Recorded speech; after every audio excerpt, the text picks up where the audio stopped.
Hello YouTube and welcome to TED Talk, featuring my channel Forrest Grump and a Minecraft simulation run-through. I'm going to teach you a few more statistics about deforestation and do a bit of a review of what we've learned before, and I'm going to talk about my project channel in general. Without further ado, here we go. Now, we already know some of the products that come out of deforestation. For instance, different methods of transportation, like this terrible boat. Advertisement. Defense. Get it? Because it's a fence? Furniture and comfort. IKEA. Storage. Paper. Books. Education. And the occasional nothingness.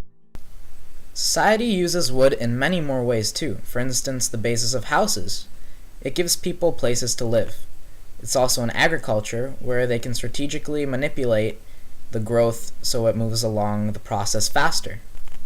The problem is, as the population grows, so does the demand for wood, which is really bad considering in a few years we're probably going to run out of forest, which is really the terrible idea. As for where deforestation mostly takes place, usually in places like the rainforests or jungles or just dense forests, so places like the Amazon, the largest rainforest in the world. Speaking of which, this percentage right here may not seem like much at first, but when you actually take into account that it's the percent of the Amazon gone in the past 40 years, it's mind-numbing, because this is excluding pollution or any natural process. This is just us chopping down trees so we could get the next IKEA furniture that someone's probably not even going to buy. That's 20% of the world's largest rainforest gone, just like that, and only in 40 years. Wow. Here's another statistic. This is a chart that demonstrates how many hectares of forest in millions were taken from 2000 to 2005. Keep in mind this is a while ago, and the population has only grown, and so has the demand for wood. Let's start with Brazil. In this time frame, they managed to chop down 3.5 million hectares of forest. 5 years. Then in second comes Indonesia, with about 1.5 million hectares of forest taken away. Then there's Russia, Mexico, New Guinea, Peru, and the US, 500,000 hectares taken away each. And finally, Bolivia, Sudan, and Nigeria, about 250,000 hectares of forest gone in the 5 years each. Now, the craziest part is the total it comes up to in these 5 years. Our grand total that was chopped down was 7,750,000. And keep in mind that this was a long time ago.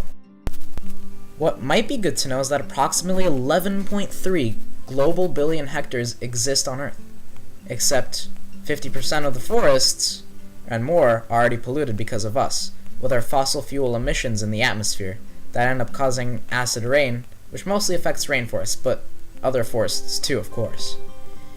By cutting the trees that clean our air, by reducing the carbon in the atmosphere, we technically only pollute forests more, as well as our own bodies and the atmosphere, since there are less things to clean it.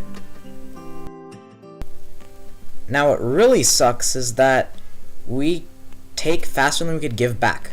We take, and we take. And again we take.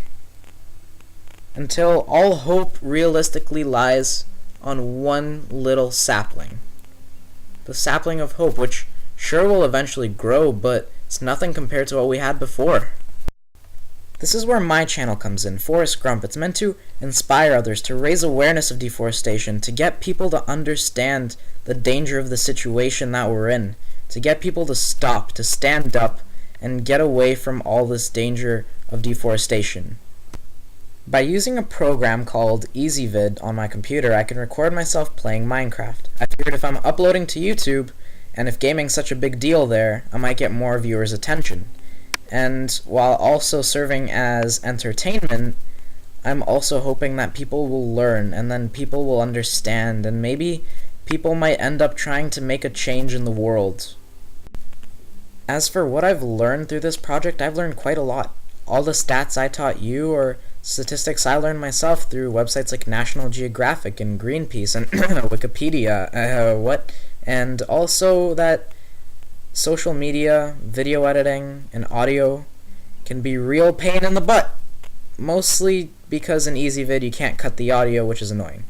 But at the end of the day, this is really what I strive for. This is what I'm aiming for, what I dream of seeing. This is the beautiful scenery of my most wonderful dreams, except maybe not so ugly and hand-drawn through paint on my computer. But anyways, as for the motivation and inspiration of my project, I figure it comes from grade 9 science biology when we were studying the atmospheric carbon cycle and how trees take carbon from the atmosphere and they use it in photosynthesis.